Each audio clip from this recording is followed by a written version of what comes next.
الحمد لله وكفى وسلام على عباده الذين اصطفى أما بعد فأعوذ بالله من الشيطان الرجيم بسم الله الرحمن الرحيم ألا لله الدين الخالص والذين اتخذوا من دونه أولياء ما نعبدهم إلا ليقربونا إلى الله زلفى صدق الله العظيم. میں نے کل بتایا تھا کہ مسلمانوں کا بنیادی جو عقیدہ ہے وہ ہے توحید باری. اللہ رب العزت کو ذات میں، صفات میں اور عبادت میں ایک مانا. ہم جو کہتے ہیں توحید، اس کا مطلب سمجھیں کہ توحید کی بنیادی طور پر 3 قسمیں ہیں. سب سے پہلے توحید فی الذات، یعنی توحید ربوبیت. کیا مطلب اس کو سمجھو؟ ہم اللہ کو رب مانتے ہیں. کیا مطلب رب کا؟ یعنی اللہ ہی اس خالق، اس کائنات کا خالق ہے، مالک ہے، رازق ہے. یاد رکھیں، اللہ ہی اس کائنات کا خالق ہے. اللہ رب العزت ہی نے اس کائنات کو پیدا کیا ہے. مالک بھی وہی ہے اور اس کائنات کے نظام کا کنٹرول بھی اللہ ہی کے پاس ہے. اس میں اللہ کا کوئی شریک نہیں. یہ اصل ہے توحید فی ذات، توحید ربوبیت، کہ اس کائنات کا جو نظام ہے اس پر آپ غور کیجیے. رات اور دن کا وقت پر آنا، سورج کا طلوع ہونا، سورج کا وقت پر غروب ہونا، چاند اپنے مدار پر جو گھومتا ہے، بارش، اسی طرح بارش کا آنا، ہواؤں کا چلنا، دریاؤں کے موجوں کا ایک خاص انداز میں اللہ رب العزت کا، کہ جو اللہ رب العزت نے اس کو جو کنٹرول کیا ہوا ہے. یہ جتنا بھی نظام ہے کائنات کا، اس میں ہم اللہ کو مدبر مانتے ہیں کہ ان سب چیزوں پر کنٹرول اللہ ہی کا ہے. اللہ کے علاوہ کوئی اور ذات، کوئی فرشتہ، کوئی ولی، کوئی نبی، کوئی بھی اس میں شامل اور شریک نہیں ہے. اب نظام کو دیکھیے آپ. سورج جو ہے وقت پر طلوع ہوتا ہے، وقت پر غروب ہوتا ہے. آج مارچ کی 4 تاریخ ہے. آج اب دیکھ لیجئے سورج جس وقت پر غروب ہوا تھا یا جس وقت پر طلوع ہوا تھا، آئندہ سال بھی، اس کے بعد بھی قیامت تک، اور اس سے پہلے جب سے دنیا بنی ہے، سورج کا یہی نظام ہے. اس قدر پرفیکٹ کوئی طاقت ہے جو یہ کام کر سکتی ہے؟ نہیں. تو کہنے کا مطلب یہ ہے کہ اس کائنات کا جو نظام ہے، ایک تو ایک دن اور رات کی تبدیلی، اور میں نے جو بتایا سورج کا طلوع ہونا، سورج کا غروب ہونا، چاند کا اپنے مدار پر گھومنا، موسم کی تبدیلی وغیرہ وغیرہ. اس کے علاوہ جو نظام ہے، اللہ نے اس کائنات کو جو ڈیزائن کیا ہے کہ ہر چیز یہاں کاز اور ایفیکٹ یہاں ساتھ ساتھ چلتا ہے. اس پر ہمارا ایمان. مثال کے طور پر اللہ نے ہمیں مکلف کیا ہے کہ ہم اسباب کو اختیار کریں اور نتیجہ اللہ کے ہاتھ میں ہے. مثال کے طور پر کسان کھیتی کرتا ہے، وہ کس چیز کا مکلف ہے؟ وہ زمین کو اس قابل بناتا ہے کہ اس پر کھیتی کی جائے. غلط جو نقصان دینے والے گھاس پھوس ہے اس کو ہٹاتا ہے، اس میں بیج ڈالتا ہے، پانی ڈالتا ہے. بس یہ اس کا کام ہے اور یہ اس کا مکلف ہے. یہ اسباب اس نے اختیار کیے ہیں. اب پودے کو اگانا، اس پر پھل لگانا، ہمارا ایمان ہے کہ اس پر کنٹرول کس کا ہے؟ اللہ کا ہے. نہ کسان اس میں کچھ کر سکتا ہے، نہ دنیا کی کوئی طاقت، نہ دنیا کا کوئی کیمیکل اس میں کچھ کر سکتا ہے. یہ یہ جو ہے اس پر ہمارا ایمان ہے۔ اسی طرح ہم بیمار ہوتے ہیں، اب اگر ہم بیمار ہو جائے تو علاج کرنا تو ضروری ہے۔ یاد رکھیے اس بات کو کہ یہ باڈی جو ہے اللہ نے ہمیں امانت کے طور پر دی ہے، چنانچہ اگر ہم بیمار ہو تو ضروری جو علاج ہے وہ کرنا ہمارے لیے ضروری ہے۔ اگر ہم نہیں کریں گے اور اسی میں اگر ہم اپنی باڈی کو نقصان کریں گے یا اپنی جان گنوائیں گے تو اللہ کے ہاں ہماری اس سلسلے میں پوچھ ہوگی۔ اسباب کے طور پر ہمیں علاج کرنا ہے، شفا دینا یہ اللہ کے کنٹرول میں ہے، اس پر ہمارا ایمان ہے۔ یہ ہے توحید فی ذات۔ تو اسباب کا اختیار کرنا یہ توحید کے خلاف یا توکل کے خلاف نہیں ہے، یہ دوسرا مسئلہ ہے۔ بہرحال میں جو آپ کو سمجھانا چاہتا ہوں کہ توحید کی 3 قسمیں ہیں، توحید فی ذات اور توحید ربوبیت۔ اس کا مطلب یہ ہے کہ اس کائنات کا خالق، مالک، مدبر، اس میں نظام چلانے والا اور اس میں جو بھی چیزیں ہیں ان سب چیزوں پر کنٹرول اللہ کا ہے، اس میں اللہ کے ساتھ کوئی اور شریک نہیں ہے۔ دوسرے نمبر پر دیکھیے ایک نکتہ یاد رکھیے، رسول اللہ صلی اللہ علیہ وسلم کو جس قوم کی طرف مبعوث کیا گیا تھا، حدیث جبرائیل میں نے جو کل پڑھی اس کی شرح میں محدثین نے یہ بات لکھی ہے کہ کفار مکہ توحید فی ذات اور توحید فی ربوبیت کو مانتے تھے، یعنی وہ یہ مانتے تھے کہ اس کائنات کا خالق مالک اللہ ہے۔ پھر ان کی توحید کو ریجیکٹ کیوں کیا گیا؟ میں نے سورہ زمر کی جو 3 نمبر کی آیت پڑھی، الا للہ الدین الخالص والذین اتخذوا من دونہ اولیاء ما نعبدهم الا لیقربونا الی اللہ زلفی، وہ یہ کہتے تھے کہ دیکھو ہم جو بتوں کی پوجا کرتے ہیں، بتوں کی جو ہم عبادت کرتے ہیں، بت جو انہوں نے کعبہ میں رکھے تھے، لات، عزا، منات، یہ ان کی جو پوجا کرتے ہیں وہ کہتے ہیں کہ ہم پوجا کرتے ہیں۔ دیکھیں ما نعبدهم، ہم اس کی عبادت کرتے ہیں، کیوں؟ ہمارا مقصد یہ ہے کہ یہ بت ہمیں اللہ سے قریب کریں گے درجات اور مقامات میں، ہم اس لیے جو ہے ان کی پوجا کرتے ہیں۔ اللہ رب العزت نے بہرحال یہ جو ہے میں بتانا چاہتا ہوں کہ یہ لوگ توحید فی ذات کو مانتے تھے، البتہ انہوں نے کیا کیا؟ شرک کیا۔ کس میں کیا؟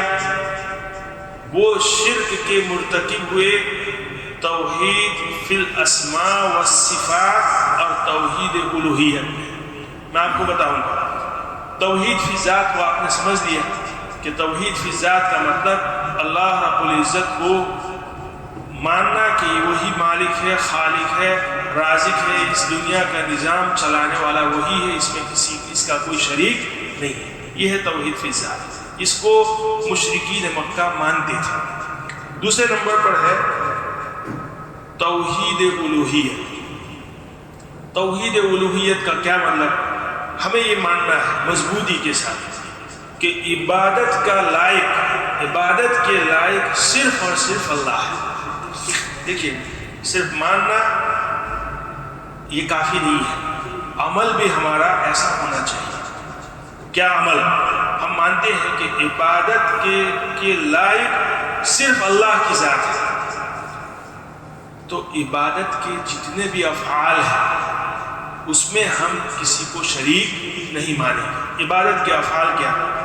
مثلا نماز، روزہ، حج، قربانی، نظر ماننا، کسی سے مدد مانگنا وغیرہ وغیرہ، دعا کسی سے کرنا، دعا یہ عبادت ہے، اور دعا مخ العبادت، حدیث شریف میں آتا ہے کہ دعا یہ عبادت کا مغز ہے۔ تو جب ہم یہ مانتے ہیں کہ عبادت کے لائق صرف اللہ کی ذات ہے، تو عبادت کے جتنے بھی افعال ہیں اس میں کسی اور کو ہم شریک نہیں کریں گے۔ مثلا دعا ہم اللہ ہی سے مانگیں گے، نماز ہم اللہ ہی کے لیے پڑھیں گے، قربانی ہم کریں گے اللہ ہی کے نام پر کریں گے، کسی اور کے نام پر نہیں۔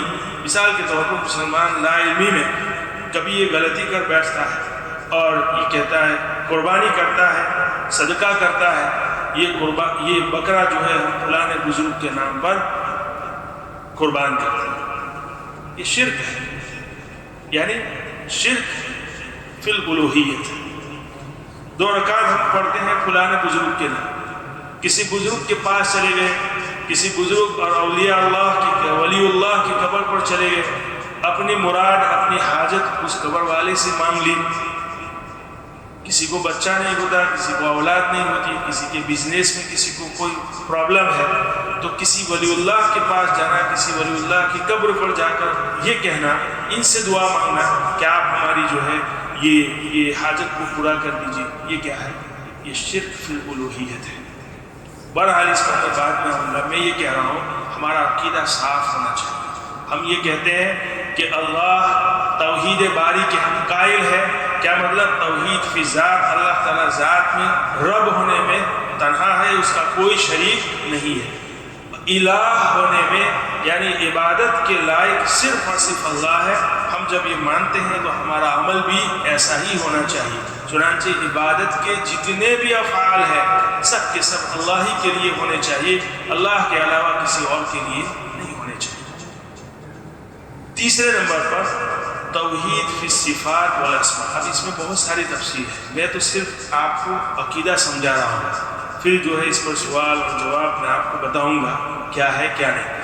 توحید فی الاسماء والصفات یعنی اللہ تعالیٰ کے بہت سارے نام ہیں، اللہ تعالیٰ کی بہت ساری صفتیں ہیں، جیسا کہ ہم قرآن جو ابھی ہمارا جو چھپا ہوا ہے اس کے پہلے صفحے پر آپ دیکھیں گے تو اللہ تعالیٰ کے 99 نام لکھے ہوئے ہیں۔ اس سلسلے میں سورہ اعراف کی آیت نمبر 180، شاید آیت کے نمبر میں غلطی ہو سکتی ہے، لیکن سورہ اعراف کی آیت وَلِلَّهِ الْأَسْمَاءُ الْحُسْنَى فَادْعُوهُ بِهَا وَذَرُوا الَّذِينَ يُلْحِدُونَ فِي أَسْمَائِهِ سَيُجْزَوْنَ مَا كَانُوا يَعْمَلُونَ۔ اللہ تعالیٰ فرماتے ہیں اللہ کے لیے بہت سارے اچھے نام ہیں، انہی ناموں سے آپ اس کو پکارا کرو، اور جو لوگ اللہ کے ناموں کو بگاڑتے ہیں ان قریب وہ اپنے عمل کا بدلہ پائیں گے۔ اس کو سمجھو آپ۔ حدیث شریف میں آتا ہے، حضرت ابو ہریرہ رضی اللہ تعالیٰ عنہ فرماتے ہیں ان للہ تعالی 99 اسما من احصاها دخل الجنہ وفی روایت من حفظها، کہ حضرت ابو ہریرہ فرماتے ہیں کہ اللہ تعالیٰ کے 99 نام ہیں، جو شخص ان کو یاد کر لے گا، اور ایک روایت میں ہے من احصاها، جو اس کو محفوظ کر لے گا وہ جنت میں جائے گا۔ ہمارے استاد مفتی سعید صاحب رحمۃ اللہ علیہ، انہوں نے سبق میں ہم کو کہا تھا، حکم دیا تھا، ہم تقریباً 1000 اسٹوڈنٹ 1000 طالب علم، ان کو کہا کہ آپ جو ہے اسماء الحسنیٰ کو یاد کریں، جو بھی یاد کر لے گا میں ان کو تفسیر جو ان کی لکھی ہوئی تھی، تفسیر ہدایت القرآن، وہ ہدیہ کروں گا۔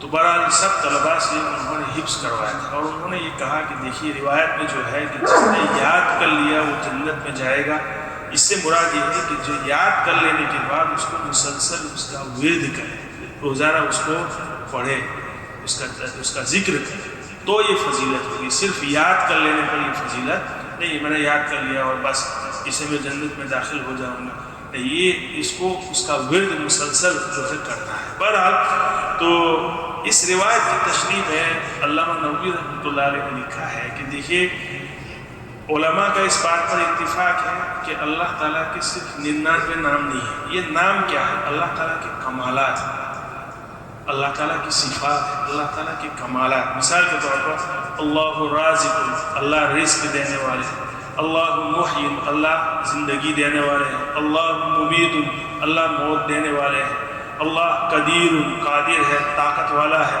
جبار ہے، قہار ہے، رحمان ہے، رحیم ہے، یہ اللہ تعالیٰ کے کمالات ہیں۔ تو علامہ نووی نے لکھا ہے کہ علماء کا اس پر اتفاق ہے کہ یہ اللہ کے صرف 99 نام نہیں ہے، اللہ کے کمالات تو بے شمار ہے۔ البتہ کوئی مومن اگر اس کو یاد کر لے گا 99 نام کو، تو اس کے لیے جو ہے دخول جنت کی خوشخبری ہے، بشارت ہے۔ تو یہ آسانی کے لیے بہرحال ان 99 ناموں کو محفوظ کیا گیا ہے۔ تو کہنے کا مطلب یہ ہے کہ یہ اللہ تعالیٰ کے اسماء اور صفات جو ہے، اس میں ہم اللہ کو کیا مانتے ہیں؟ ایک مانتے ہیں، اس میں کوئی شریک نہیں ہے۔ اس کے جو کمالات ہیں، صفات ہیں، اس میں ہم اللہ کو ایک مانتے ہیں، کسی کو اس میں شریک نہیں مانتے۔ اب جب روایت آئی ہے تو اس کے متعلق کچھ باتیں آپ کو بتا دوں. آیت کی جو ہے چھوٹی سی مختصر تفسیر. وَلِلَّهِ الْأَسْمَاءُ الْحُسْنَىٰ فَادْعُوهُ بِهَا وَذَرُوا الَّذِينَ يُلْحِدُونَ فِي أَسْمَائِهِ. اللہ تعالیٰ فرماتے ہیں کہ اللہ کے بہت اچھے نام ہیں، انہیں ناموں سے آپ اس کو پکارو اور اللہ کو پکارو. جو شخص اللہ کے ناموں کو بگاڑتا ہے، اصل مجھے اس میں جو ہے کچھ باتیں آپ کو بتلانی ہیں. جو اللہ کے ناموں کو بگاڑتا ہے ان قریب اللہ تعالیٰ وہ اپنے کیے ہوئے عمل کا بدلہ پالے گا. اللہ کے نام کو بگاڑنا کیا ہے؟ کفار مکہ نے اپنے جو بت تھے ان کے نام رکھے تھے، لات، عزا اور منات. لات دراصل اللہ کا جو نام ہے الہ، اسی کی بگاڑی ہوئی صورت ہے. اسی طرح عزا اللہ کا ایک نام ہے عزیز. عزیز کی بگڑی ہوئی شکل کیا ہے؟ عزا ہے.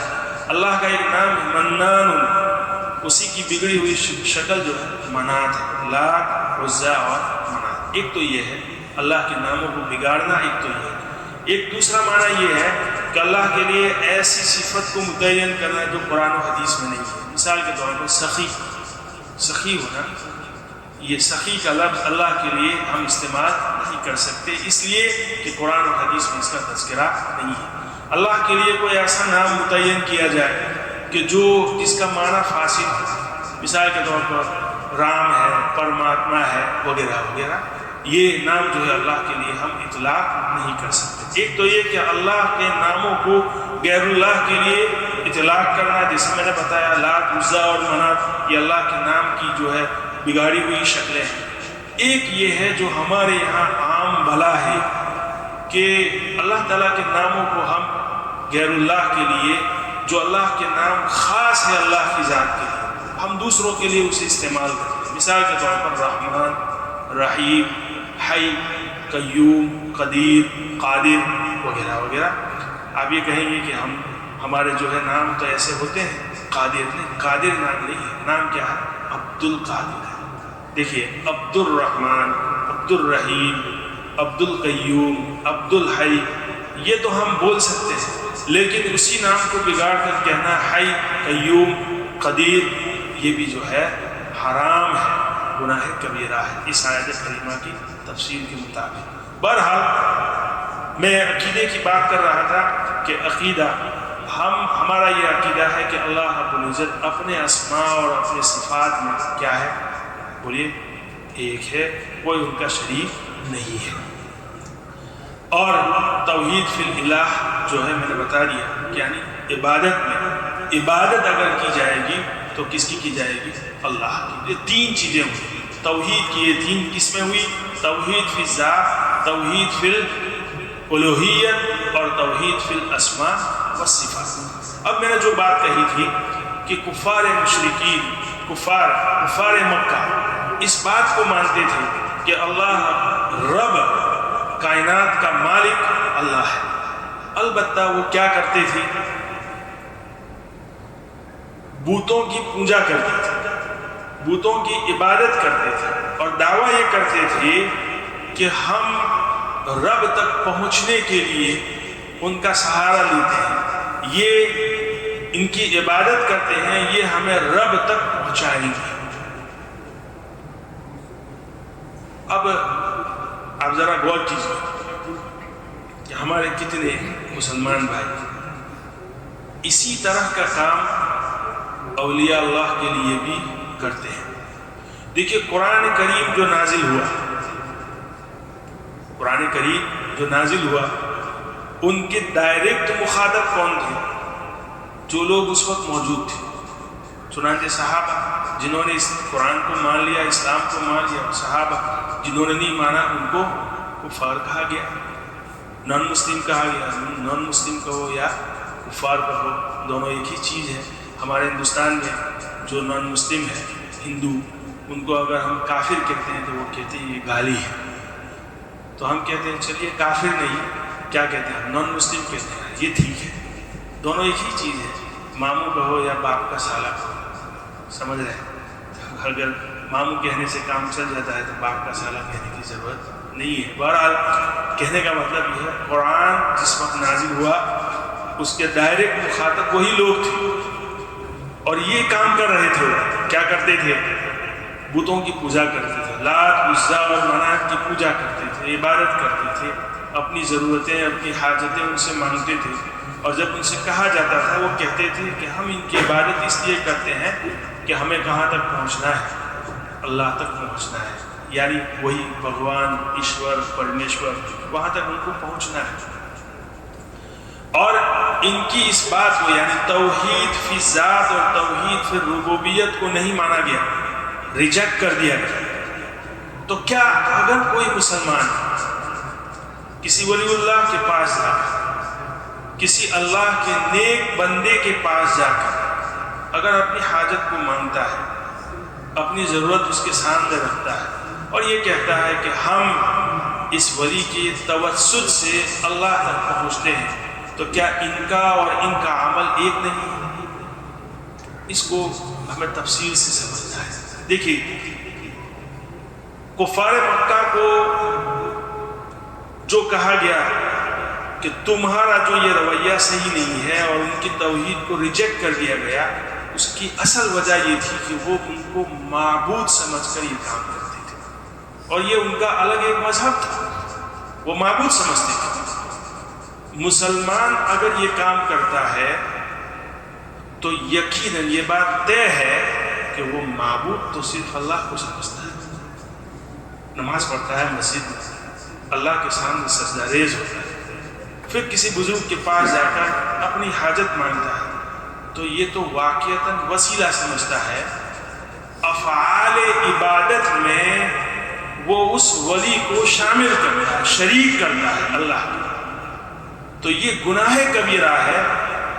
ہمارے علماء اس کو کفر نہیں کہتے۔ سمجھ رہے ہیں میری بات؟ اگر بات سمجھ میں نہ آئے تو پوچھ لیں۔ دیکھیے، کفار مکہ جو عمل کرتے تھے وہ بتوں کو معبود سمجھ کر یہ کام کرتے تھے، معبود سمجھتے تھے۔ چنانچہ آج ہندوستان کے ہندوؤں کو دیکھیے آپ، بہت اہم بات، اہم نکتہ، انہوں نے اللہ تعالیٰ کی جو صفات ہیں، اللہ تعالیٰ کے جو کمالات ہیں، ان کمالات کے لیے دیوی اور دیوتاؤں کو متعین کر رکھا ہے۔ مثال کے طور پر وہ برہما کو مانتے ہیں، وہ سمجھتے ہیں برہما کون ہے؟